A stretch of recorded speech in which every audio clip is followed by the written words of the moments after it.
What is open interest in crypto futures? Open interest is one of the most useful metrics in futures trading, but many beginners confuse it with volume.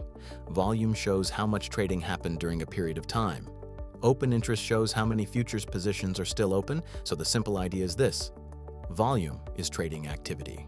Open interest is open exposure. For example, if a new long position and a new short position are opened, open interest increases, because a new futures contract now exists between two sides. But if traders close their positions, open interest decreases. So when open interest is rising, it usually means more positions are being opened. More traders are entering the market, more exposure is building, but this does not automatically mean the market is bullish. Every futures position has two sides. One trader is long, another trader is short. So open interest alone does not tell you the direction. It tells you that more positions are open. The direction depends on price movement, funding, liquidations, market sentiment, and other data. This is why open interest is usually read together with price. If price is rising and open interest is also rising, it may mean new money and new positions are supporting the move. But if price is rising while open interest is falling, the move may be caused more by positions closing, such as short covering.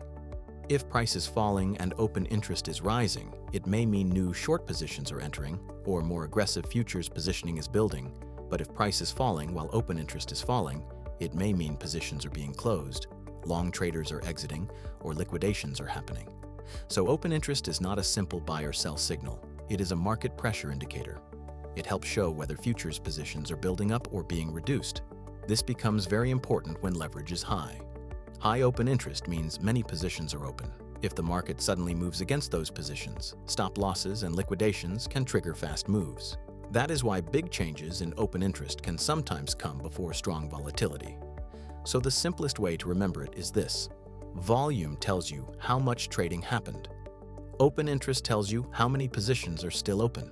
Rising open interest means exposure is building. Falling open interest means exposure is being reduced. But open interest does not tell you who is right, it only tells you that more traders are involved. And in futures trading, when many traders are involved with leverage, the market can move very fast.